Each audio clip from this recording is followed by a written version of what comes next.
నిజామాబాద్ జిల్లాలో గాలివాన బీభత్సం సృష్టించింది. నిన్న ఈదురుగాళ్లతో ప్రజలు తీవ్ర భయాందోళనలకు గురయ్యారు. జిల్లాలో 100కు పైగా కరెంటు స్తంభాలు కూలిపోయాయి. భారీ వృక్షాలు నేలకొరిగాయి. నిజామాబాద్లో ఇళ్లపై కరెంటు స్తంభాలు పడ్డాయి. ఆ సమయంలో విద్యుత్ ప్రసారం లేకపోవడంతో ఇంట్లో వాళ్లంతా ప్రాణాలతో బయటపడ్డారు. ఇక దీనికి సంబంధించి పూర్తి డీటెయిల్స్ మా ప్రతినిధి రాజేష్ అందిస్తారు.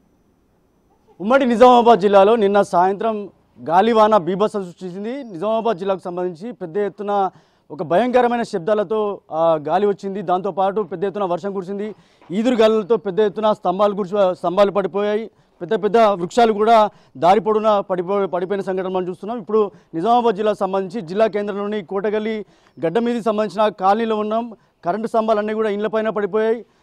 భారీ వృక్షాలు కూడా ఇళ్లపైన పడిపోయి మొత్తం రాత్రి అంతా కూడా భయాందోళనతో అందరూ కూడా బిక్కుమంటూ బ్రతికిన పరిస్థితి. నిన్న సాయంత్రం కూడా పెద్ద ఎత్తున ఈదురుగాలులతో ఒక్కసారిగా భయాందోళనకు గురయ్యారు. అందరూ కూడా పెద్ద ఎత్తున భయంకరమైన శబ్దాలతో ఈ గాలులు వీయడంతో ఒక్కసారిగా ప్రజలంతా కూడా ఉక్కిరిబిక్కిరాయని చెప్పుకోవచ్చు. కరెంటు స్తంభాలు పడిపోయి కరెంటు లేదు. ఒకవేళ కరెంటు ఉంటే కనుక ఈ కాలనీ మొత్తం కూడా ఇక్కడ నుంచి చివరి మొత్తం సుమారు 100 మీటర్ల పొడవునా మొత్తం కాలనీలో ఈ కరెంటు స్తంభాలు పడిపోయాయి. ఏదైతే హైటెన్షన్ వైర్లు ఉన్నాయి, వైర్లు కూడా పడిపోయాయి. ఒకవేళ కరెంటు ఉంటే కనుక నిజంగా పెద్ద ఎత్తున ప్రాణాపాయం వచ్చే అవకాశం కూడా ఉండే పరిస్థితి ఉండే. కానీ ఒకసారిగా కరెంటు లేకపోయేసరికి వీళ్ళంతా కూడా ఒక్కసారిగా బాగుపడ్డారని చెప్పుకోవచ్చు. అంతేకాకుండా కరెంటు స్తంభాలు పడిపోవడంతో ఒకసారిగా కరెంటు స్తంభాలు విరిగిపోయాయి. దీనికి సంబంధించిన భారీ వృక్షాలు కూడా పడిపోయి ఒకసారి కాలనీవాసులు ఉన్నారు, మాట్లాడించే ప్రయత్నం చేద్దాం.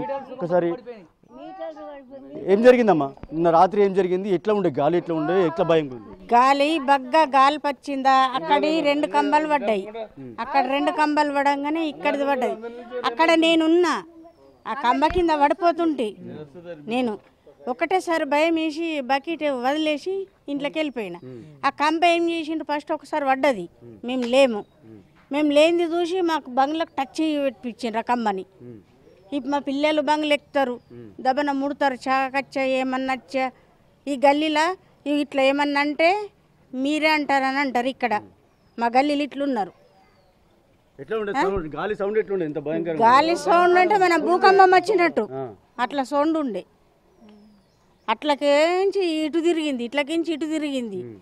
అక్కడ 2 కంబాలు పడ్డాక అక్కడ ఇది పడ్డాక అక్కడ చెట్టు పడ్డది. కరెంటు పోయింది. కరెంటు పోయినాకనే కరెంటు ఉంటే ఇంకా అంతా ఉంటుండ్రా. ఎట్లా భయమైంది? సార్ ఎట్లా కూర్చున్నాము, ఆమె నీళ్ళు మొత్తుంది. ఇద్దరం కూర్చున్నాం ఎక్కడ ఎగిరిపోతున్నాయి. మేము చూస్తాను, వరుతున్నాం కానీ ఒక్కళ్ళ కనీన పడతలేదు. ఈయన వాళ్ళకి ఆయన కాసుకొని మేము గేట్ పెట్టుకున్నా, గేట్స్ దాటిపోయింది. ఇప్పుడే లేచిన నేను సారు బుగులు పట్టి ఆమె ఏమైతుందేమో కానీ ఒక్కళ్ళ కొన్ని వెళ్తలేరు.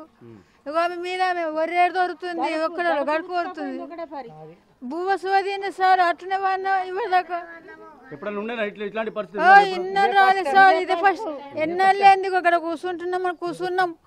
ఈమె నీళ్ళు పడుతుంది, ఒర్రే దొరుకుతున్నాం. మరే ఏమైనా అవుతుందేమో రప్పని వచ్చే వరకు రానే వచ్చేసింది. ఇక ఇప్పుడే లేచిన సార్ బుగులకి అనుకుతుంది. కరెంటు లేదు కదా, కరెంటు ఉండే పరిస్థితి ఎట్లుంటుండే? ఉంటే వాళ్ళు ఇక వేరే ఉంటుండే పరిస్థితి కాదు. గుర్తుందా? చెట్లు పెద్ద పెద్ద చెట్లు పడిపోయినాయి. మొత్తం ఇండ్ల మీద వస్తాక అది స్తంభం పడ్డది. ఒకవేళ అది కున్న పెంకలు ఉన్నట్టే చచ్చిపోతుండే కదా. అందులో మరి పరిస్థితి వేరే ఉంటుండే కదా. అట్లా ఇట్లాంటి పరిస్థితి ఉంది. ఇంకా సరే మాట్లాడి ఎట్లుండేమ్మా రాత్రి పరిస్థితి? బాగా గాలి ఉండే కదా, పెద్ద ఎత్తున గాలి. బాగా గడుపుండే, మస్తు గడుపు వచ్చింది. పిల్లలు కూడా భయపడ్డారు చాలా. అక్కడ 2 స్తంభాలు పడ్డాయి. ఆడి తర్వాత ఇక్కడ పడ్డది. పడ్డ తర్వాత చెట్టు పడ్డది. ఒకళ్ళకొకళ్ళు మొరుకున్నాం గల్లీలా, కానీ ఎవరికి వినవాలేదు. వినవడకపోయేసరికి భయం.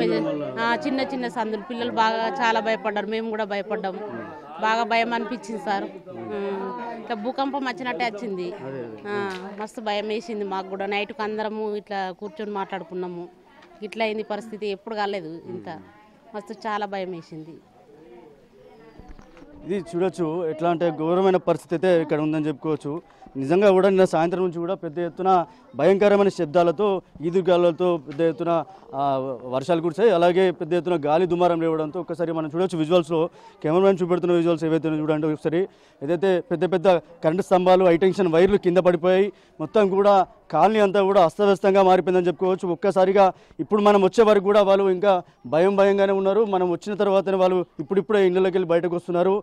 ఎందుకంటే భయంకరమైన శబ్దాలు, తీవ్రమైన భయాందోళనకు గురయ్యారు కాలనీవాసులు అంతా కూడా.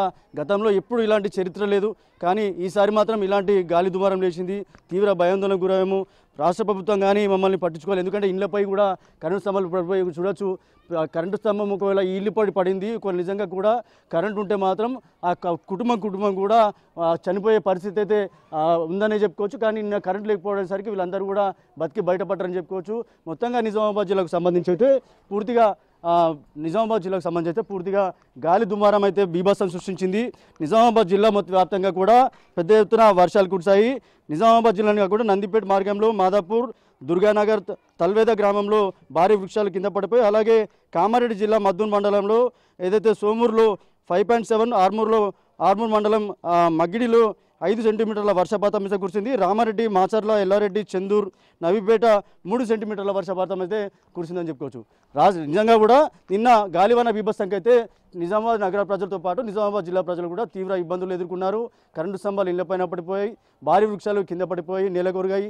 నిజంగా కూడా ఈ నిన్నటి జరిగిన పరిస్థితి అయితే నిజామాబాద్ జిల్లా ప్రజలు అయితే ఉక్కిరిబిక్కిరాయని చెప్పుకోవచ్చు. ఇది ఇక్కడ తాజా పరిస్థితి. కెమెరా పర్సన్ సందీప్తో రాజేష్, బిగ్ టీవీ, నిజామాబాద్.